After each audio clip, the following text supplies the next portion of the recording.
to the podcast, you guys. I am so excited for you to meet Stephanie Jakoblich. She's in communications and marketing for St. Jude of the Lake Catholic School. So all you Catholic schools, you're definitely going to want to listen up. But you guys, Stephanie's doing an amazing job of showcasing her school. So this is really meant for anybody doing social media for schools. She's doing a great job with their Facebook and Instagram pages. They're a small school of about 200 students. Next year, they'll be K through 8. Stephanie's going to share exactly how she gets as much content as she does. It's a combination between her going out and getting some and getting some delivered to her, but she has it in a manageable time frame. We're talking about an hour a day, and so it's definitely something that you could do. She's going to share how she's used social media bingo to really ramp up the submissions that she receives. She's got a really powerful story of the impact social media can make beyond your students and your staff and your families. It's even beyond out into your community. So you're not going to want to miss that. And then she's going to really talk about the impact that social media has made for her school. And we're going to talk about struggles and biggest tips. You guys are going to get so much out of this. I'm so excited. And Stephanie will talk a little bit. She is part of our membership group. And you guys, if you're struggling with social media and you're like, wish it was easier, I've got a solution for you. It's our membership program. It's called The Crew, and we welcome your school into that. You can have up to 3 people from your school for one low annual price. You can get signed up today. You can jump over to my website, socialschool4edu.com. But it's only $795 for a whole year of professional development and growth and challenges and support for social media. I'm telling you, we have so many people that have jumped in within a couple weeks and they're like, oh my gosh, there's so much here. It's all of the recordings we've ever done, going back to like 2015. So there's a lot of training, but there's new things happening each week. You guys, social media does not have to be a drain. It can be exciting again. Check out this program. You have professional development dollars in your budget. Every school should have that, right? You're based on education. I just really want to invite you, if you want to get as excited and get the results Stephanie's getting, you can join us. Check it out, socialschool4edu.com. Now let's get to this week's K-12 PR tip. All right, today's weekly K-12 PR tip is understanding your metrics a little bit on Facebook. We recently had somebody ask about their monthly reach for Facebook. And one of our members, Jason Laz, who was just on a recent podcast interview, said he's found some discrepancies for insights between reach and then the total reach of his posts. So, like back in November, he said his total reach for the month said it was like 32,000. But when he added up each individual post, it was more like 123,000. That's a big difference, right? So let me just explain to you. When Meta says like they have a total reach number, which you can get in your insights either from your Meta Business Suite app on your phone or the Business Suite app on your desktop, that total reach is the total number of profiles or accounts that have been reached by at least one of your posts throughout the month. Okay. So that does not do any double counting of somebody that may have seen 5 different posts throughout the month. However, when you add up each individual post by post by post and try to add that total where Jason got 123,000, that would be like an impression number, because that would mean that some people may have saw multiple posts and it would have added one each time. And so I just wanted to be able to take time, because if some of our members are confused about this, you might be confused about this too. Now, when we look at what our total reach is for our schools based on how many followers we have on Facebook, many times we're reaching for Social School for EDU. Remember, we manage social media for school districts across the country. We average right around 3 times the number of followers. So if we have 5,000 followers, we're reaching at least about 15,000 people every month with our social media posts. So somebody saw at least one thing, 15,000 people saw at least one thing in that month from our school. And some are much higher than that. It just depends on engagement. Some might be a little bit lower. So if you want to take a look at your total reach for the month, and kind of compare that, you could see. And if you need some help, definitely want to stick around with me, follow more of our helpful tips to draw that engagement, get those views up, because your story truly matters. And today you're going to learn about one really important way that social media made a big difference for today's guest and their small Catholic school. So I'm excited for you to meet Stephanie. Let's get started. Welcome to the podcast. Good morning, Stephanie. Good morning, Andrea. So good to see you again. We got to see each other in person just a few months ago. I have Stephanie Jakoblich joining me. She is the communications and marketing, I guess just in communications and marketing for St. Jude of the Lake Catholic School. Is that right? Yes, that's right. Yes. Okay, awesome. And you're doing amazing things with your social media pages. I was just looking right before our conversation. But do you want to kind of share your background and the role that you have there at your school? Sure. Yes. So I've been in my role for about 4 to 5 years, and I started at the school as most people do in a small school. I'm a parent of 4 students. 3 of them are still here. One has graduated out of, we're K through 7. We're adding 8th grade on next year. So I have had all my kids go through and are still in, some of them are still in the school, and they said, do you know how to do, or would you like to help out? And I said sure. And I didn't have any real good experience in the past, but I knew that I was excited about the school, and I knew a little bit about technology, so I said okay, I'll do it. And so it just kind of grew from there. And over time I've taken on more marketing things and fallen in. But then I ran into you probably 4 years ago when I started, and at the I think it was at a Minnesota schools conference or something, and I've kind of just taken off from there. So thank you for all what you've done, and it's really played a part in how I play my role here too. Yeah, absolutely. So both communications and marketing. So when you started for the school, was it a volunteer position or was it a hired position? No, it was a hired position, like hourly part-time. It was just a few hours a week, or a couple hours a day maybe. And then it's kind of grown from there because I've had other activities and other responsibilities added on as well. But yes, so it was paid. And because they realized like that we were kind of low. I guess our school, when I started, it was maybe 60 some kids, and we were K through 5 at that time. And they recognize that social media is a big player in the marketing field, especially for private schools. And so they said we need to grow this, so there's somebody available to do it. They had a teacher doing it before, but teachers are busy and they needed something more consistent. So I jumped in and I said, sure, I'll do it. And over time, and I'm not claiming this is all me, but and there's been a lot of factors that have helped us grow. We have an awesome staff, awesome team, leadership, and everything. But now we are K through 7, and we're 200 students. So we have added on a double section of almost every grade level. And then we're adding on 8th grade next year. So just being out there telling the story, kind of putting it in front of people's faces, and like making it fun. And that's been very important for us. So yes, to answer your question, it's grown over time. Yeah. Yeah, So. that's amazing. So it's not just because kind of each year you've tried to add a grade, you're adding to the current grades as well. Where is your school located? We are in Matamidi, Minnesota, which is just north of St. Paul, Minnesota.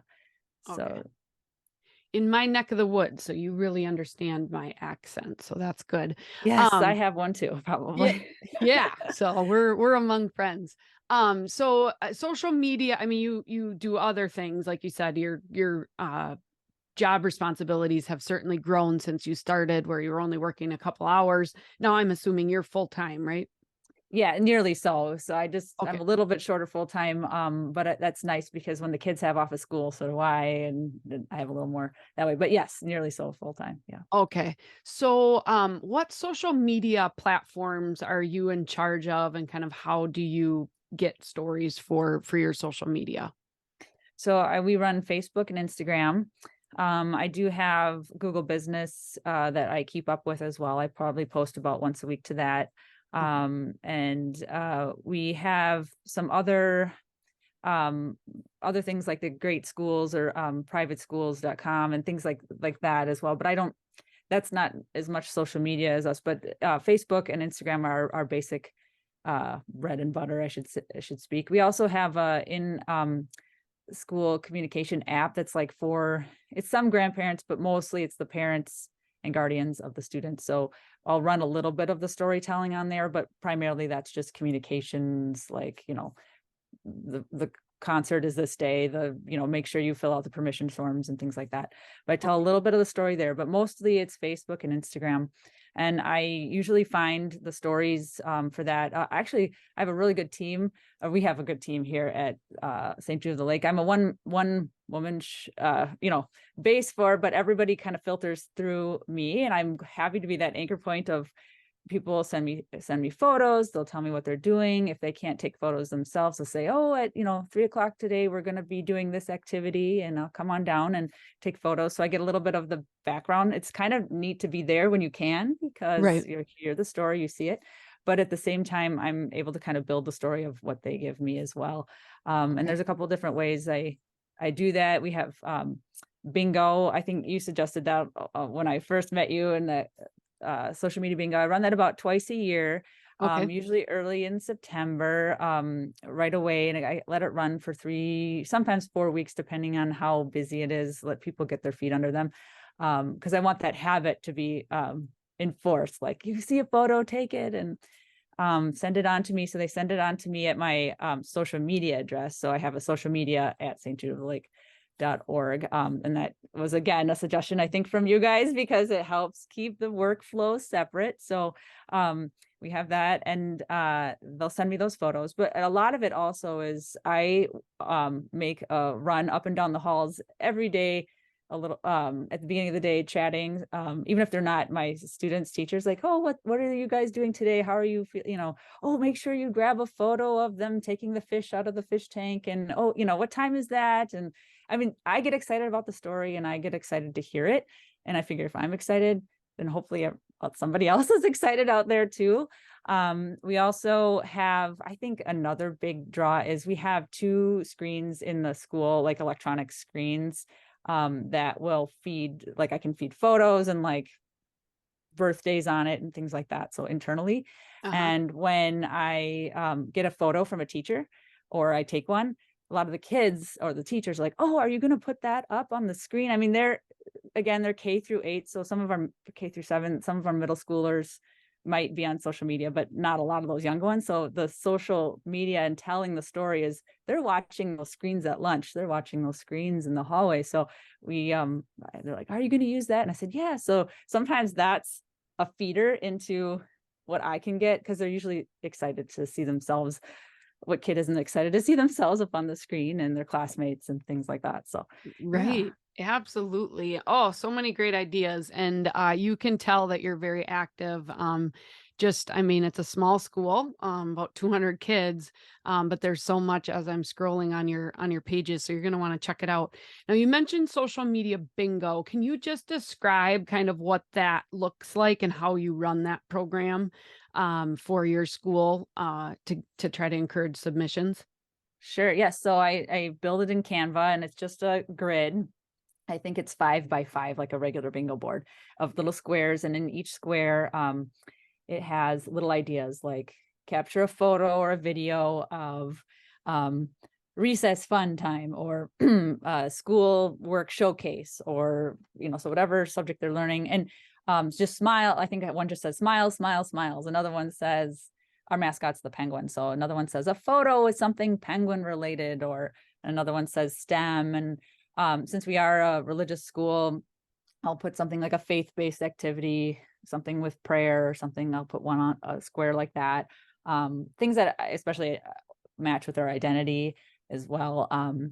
We also do sometimes I'll do a fun little video, like a picture with the principal or a picture with a staff member, call out those. And then at the bottom of the whole bingo sheet, I'll put please email photos and videos, and I'll put my social media at stjudefithelake.org address.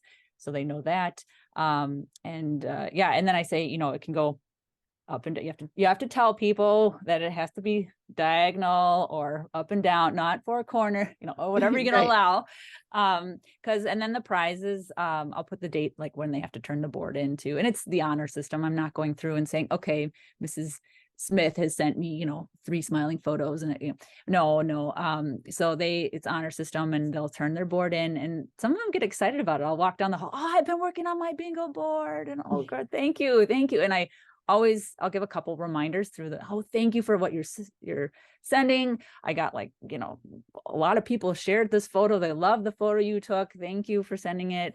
They want to hear more, they want to hear more about it. So it kind of reinforces that interest in sending it on. And then they'll turn it in, and the prizes are usually, I've done anything from like really nice candy bars to my principal is really awesome to she'll give a gift card to like Target or a local restaurant or something like that. So they've been kind of in the range there. And I always, at the end, I'm always thank you. Don't stop sending them just because it's the end. So they will keep sending them, and I just thank them a lot. So because it's really helpful. And then I'll do it again probably February, kind of, I don't know, January, February, after Christmas. And yeah, it's a little lull sometimes after Christmas, New Year. So yeah, it's good to try to get people reinvigorated. So I love that. And I think too, having those screens is helpful, because I'm sure those kids sometimes are just like probably telling their teacher, we should take a picture of this so that, we can get it up on the screen, right? yes, absolutely. Absolutely. Like, hey, can you have Mrs. J come in to take a photo? Because we want to be, are we going to be on the screens? And sometimes I have to say, well, yes, but it might not be today. I have a lot of photos to sort through, but I'm going to use this one, or, and then I don't want to disturb their class so much too. So it's a little bit of a dilemma sometimes of like, okay, I want to go in there, but I don't want to be like the celebrity who's like the paparazzi. But usually I hope we do a good balance, and they get excited about it too. And then that excitement shows on their faces and everything. You want to show candid shots, but also some smiles, and, some posed ones are fine too. And but just, it's a window, basically a window into their learning, and being able to, peek through that is fun for the audience, fun for the people in the community. So Yeah. So if you were to estimate how much time you spend kind of on the social media aspect of your job compared to everything else, like percentage wise, do you have any estimate of kind of what percentage that would be? well, it really can vary depending on if it's a bingo time period, it's like probably 2 hours a day, because I'm sorting through photos and scheduling them and that kind of a thing. Not every day, Sure. but 2 hours.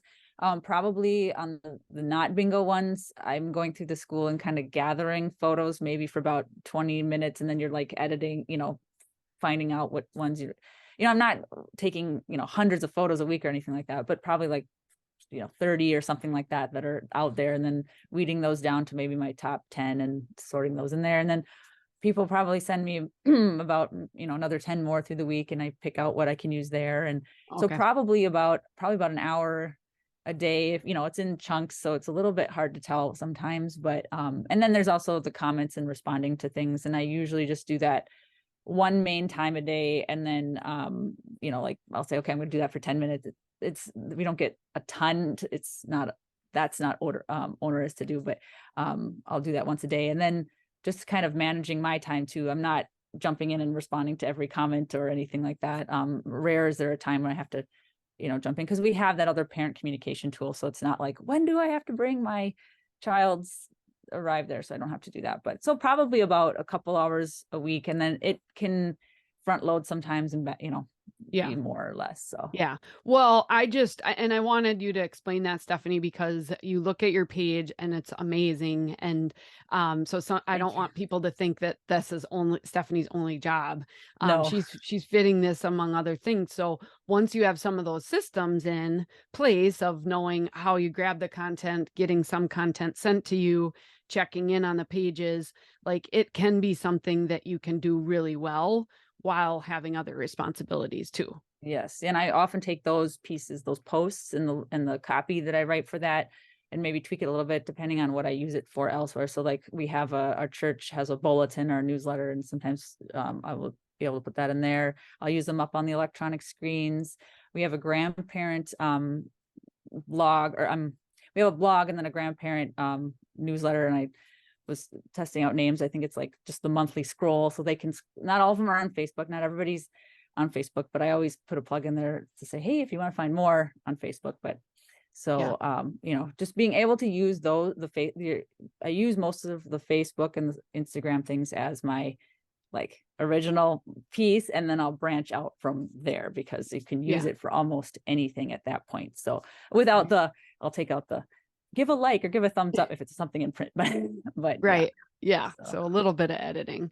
So you have a pretty powerful story, Stephanie, from your school that shows kind of the impact that social media can make. So can you share that with our listeners today? Yes. I would love to. I think it was about 2 years ago, a woman contacted our school principal and came in and said that she had been watching the school's Facebook page, and she had a donation it was a sizable donation to give to the school for tech use. And the reason behind that was because her husband had been in hospice care. And she said to the principal, when you have somebody in hospice care, it's hard to find things to talk about. Like you're together all the time. Maybe it's just really hard. And so they realized that the Facebook was on a timer, that we posted something about 6 a.m. ish and then the evening time.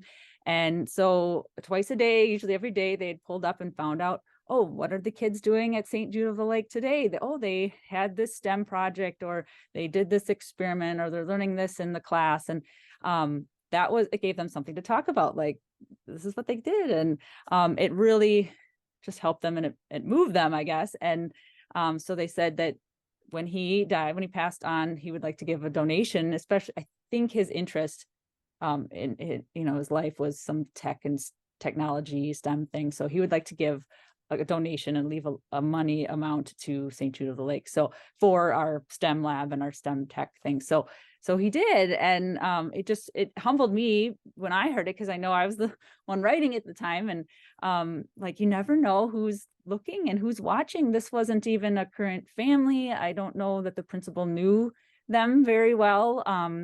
And so you just don't know, and you don't know what impact or what inspiration it's giving out.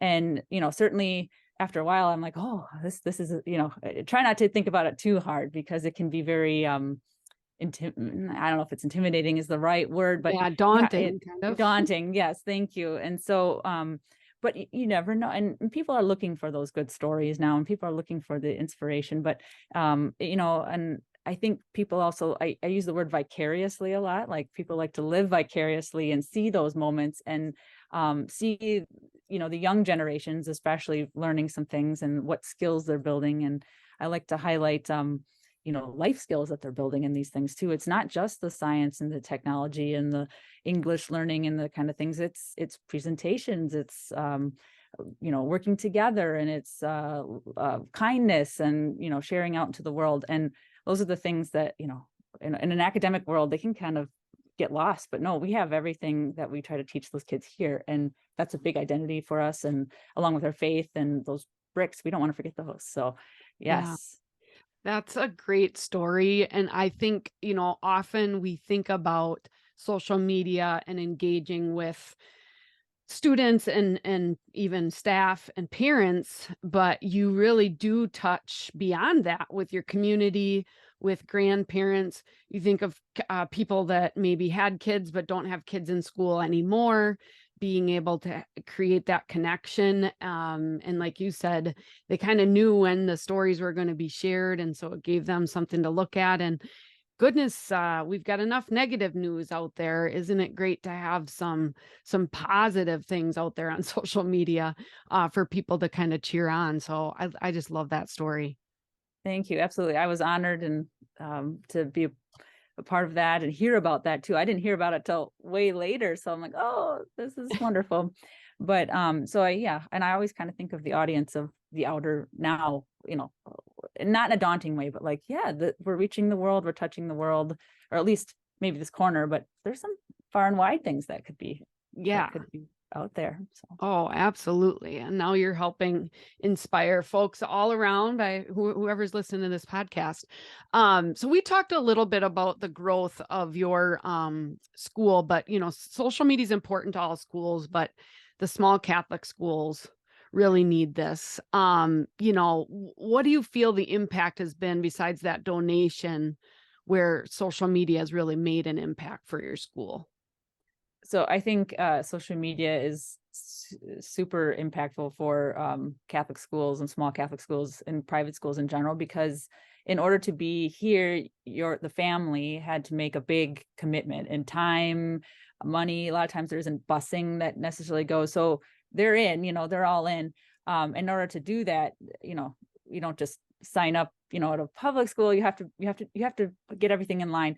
And so I like to tell our story. We like to tell our story to give a window to let people see what it is, because you have to kind of wade in. Do you want to get a tour? Do you want to, do we try to have people come in through the door and see our building, especially during COVID when we weren't all in person, we were in person, but we weren't having extra community people in the building. And so it was giving a window and letting people live a little bit, like wanting to see inside, and oh, that would be neat. Maybe I could see my kid there. Maybe I could see my neighbor or my grandkid there. I could see they're doing really interesting things at that school. They seem to have a good attitude, a good culture. Those are things that social media can tell. And those are the things that social media should tell. A lot of people, especially Catholic schools, when I started, I know they said that the image of the Catholic school is the nuns still teaching it, and not just teaching the 3 R's and things like, things like that. And it really isn't anymore. We're just as, broad as the public school, sometimes even more so, because we are smaller. So there are things that we can do that might not be out there. And people are looking for that. So from a marketing standpoint, we want to give them a window of everything that's here without having to jump in. And then I try to tell a story like you're already a part of our community. If you are watching this, seeing this, you're already a part of it. We want to share this with you, and be very welcoming in that way. And, give oh, I want more, I want to see this school. I want to learn more. So. Right. Yeah, absolutely. Oh, that's amazing. And do you feel like that there's been more enrollment then because of your social media efforts? I know you said there's a lot of things at play, but Yes, absolutely. I think COVID helped us a little bit, but we were already on an upswing trend. Social media, we have had our staff person who gives tours. She's awesome. She says, yeah, some people said, we saw you on Facebook and we've been there.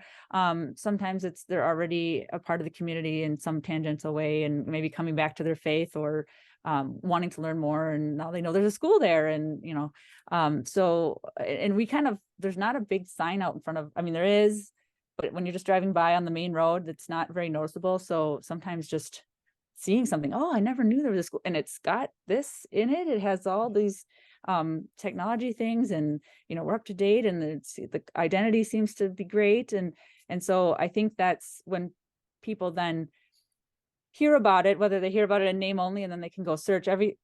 Nowadays most people search online for things, of course. So you're going to type in St. Jude of the Lake or nearby elementary schools or middle schools, and you're going to find what you can on the photos. And that's why I try to keep Google Business fresh and Facebook fresh, because those are the things that kind of tell the story, and especially if it's sort of current, right? So if something's happening, and somebody once said that you treat your Facebook page, maybe it was you, I don't know, or in website and everything, like a plant. You have to take care of it. You have to always be kind of attending to it.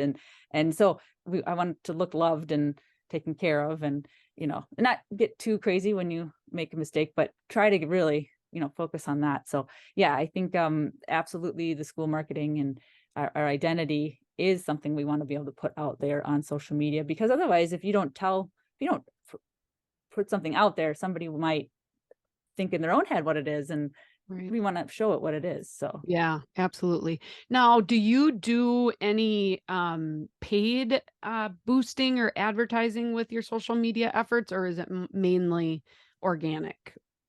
I do some. Yes, I do some. It's not all the time.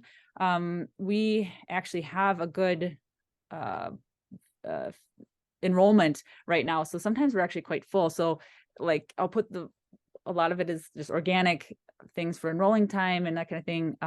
Sometimes we've done paid in the past more when we're really trying to fill a grade, but now we have kind of a waiting list on some classes, so I haven't had to do that as much. So maybe a couple times a year. I know when we were like trying to hire a teacher or something, sometimes I would put a paid advertisement out on there.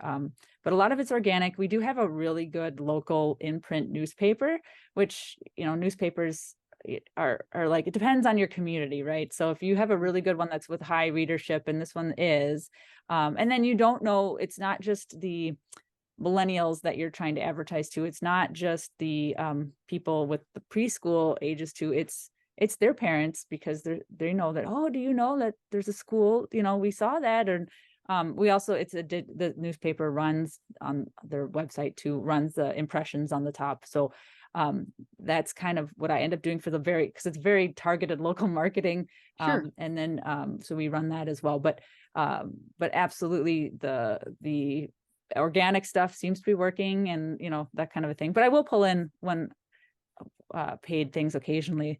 Okay. So when I need to. So. Yeah, that's good. So just in kind of wrapping up, Stephanie, we've covered so much. This has been so helpful. What would you say is your biggest struggle with social media? I think the biggest struggle is just keeping up with all the new things. Facebook will change, Instagram will change. Sometimes you don't know whether it's a change or just a blip in their system, and I can't do this now. And so that's where your group comes in, because like going to look like, oh wait, it's not working today, and then I'll look and say, okay, it's not working for other people too. It's not just me. I didn't miss something. So that it's hard when all those changes are going on. I also have a hard time too, because I want to do everything. I mean, I took the Reels, was it a boot camp or the Reel? It was about last spring. Yeah, the Instagram challenge that we had done. Yeah. Yeah. And that was super helpful. And I've definitely done a few. I try to do 1 or 2 a month.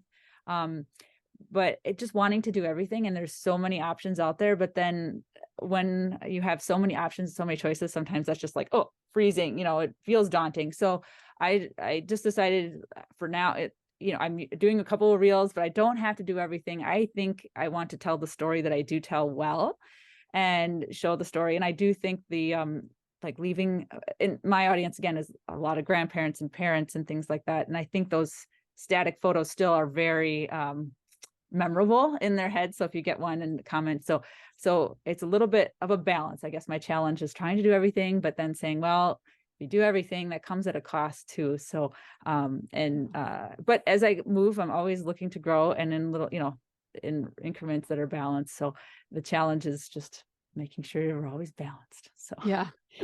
And if you look at your photos, you can tell that you take some of those, because your pictures are really good. You just take those with your camera, right? Or yeah, your phone? my phone camera. And I have some very good teachers too that will take their photos very well, and they know how to use the portrait mode. And sometimes they come back and I'm like, gosh, those are, like professional. Are you sure you took those? I mean, of course they took them. They're really good. But, like the impressiveness that the phones now, today's iPhones and other phones can take, are awesome. So thank you for the compliment though. That's Yeah. great. Yeah. It looks beautiful. And then you mentioned a couple times you are part of our paid membership group. So Yep. we have a group where we really do some ongoing training, and a community there to support you. How helpful has that been? Because you're a one person shop. It's obviously an investment, but what do you feel as far as the value that you're able to get out of that? Oh, it's absolutely helpful. It's awesome. I mean, and my principal, again, she's awesome, because I've told her, this is what I do in the social school for you. This is what I learn. And just how much social media has helped us in our growth, and continues to, because part of marketing is retention. So, the parents that are here are also looking into this and seeing a window into their kids' life, more than just at the end of the day, they get in the car, how was school today? Oh, fine. No, you get to see a whole lot more than that on the Facebook, I hope. And so we really just think the social media, your group, your paid group has been great. And we have a finite budget at a small school, and it's always been like, okay, let's get it in, because I don't always have time to watch on live and everything, but I always save something, and I always have something there for professional development. It can be hard to do professional development in the social media role. There's, you don't go to educational conferences, there's some of that is coming now, I think, but this is my like one-stop shop basically, Yeah. because it's easy, it's there, very accessible, I should say, to do. And I think you had on Kristen Boyd Edwards, I think, a few months Yes. ago, Yep. and her, I didn't get to see it live, but I had it on my thing. I'm like, because it was something I was super interested in, and I left it there. And I think it was like 2 weeks later that I finally got to it, but it's still there and it's still relevant and it's awesome. So it's been Yeah. a big key in how I set up my workflow and how I fit the ideas you've given in boot camps and in on the membership board and the Facebook page and everything have been a key to try to like balance it all out. It's helped me with my balance. So thank you so much. Yeah, that's good. And kind of like you said, social media is really about attracting and retaining students. So we really hope that the payback from the investment is going to be kind of tenfold. If you think of what each student can bring to your school, whether it's a private school or a public school, there's still dollars. So you've given us so many tips, but if you were to give your best social media tip, what would it be, Stephanie? I think, I mean, again, I mentioned the Kristen Boyd Edwards thing. She had, when I saw hers come through, I'm like, oh, that's exactly what I love to hear. I try to do that, but she put it in such a good words. But I guess before that, I had said, don't just leave your audience with a nice picture, tell the story and choose words like you're there, like you're in the moment. So I would say, like, if you were standing there with your friend or your colleague or whatever, and you witness what's going on in the picture and you're like, oh, and you find a little headline or a little tagline like the best day ever, or that's kind of a generic one, but big things are happening here, or just kind of like, what's that phrase you would say, and you kind of bring in the audience to say, like, if you were standing here, I would say this to you also. You're already a part of the community. And if you are actually here in person one day, you'd feel like it's the same genuine thing as well. So trying to leave them with a good feeling, a good, like they're in the moment with you at that time. And I think that's what sticks. And that was her presentation too, is what sticks, and trying to plug into that. So yeah. Right. Yeah, and I should just say, definitely when you're looking at your pages, look at the storytelling as well that's going along with it, the emojis, the prompts of engagement, because you're right, it is more than just a picture. You want to really invite them in, and you do a great job at that. Thank So you. thanks so much for sharing with us today. If people want to stay connected to you, Stephanie, what would be the best way? So, well, I have, I'm on the Facebook membership group, but I also have a LinkedIn account. So on Stephanie Jakoblich, I just started that like last week, so it's kind of Okay. new. And then I also have my school email that's affiliated with the Facebook and every social, and for social media at stjudeofthelake.org as well. I also answered to that as well. So as they Okay. say in the Midwest, just don't call me late for dinner, right? Yes. Right. Exactly. Would it be okay if I give them your email in the show notes, just directly Yes. to your Ask Jakoblich? Is that Yep. okay? That's fine. Yes. Yep. Okay. Yeah. We'll include that, and I can also put in on your LinkedIn address there as well if people want to stay connected to Sure. you. Yeah. And if you've got any questions for how Stephanie's doing what she's doing, definitely a great page to look at for Catholic schools, but all schools really, because of the great storytelling that you're doing. So thank you so much for hanging out with us today, Stephanie. Thank you for inviting me. Thank you for having me. It's been a Y- pleasure. Yeah, everybody, thanks for listening in this week. We'll see you again next week with a fantastic guest. Until then, keep telling those stories. Bye-bye.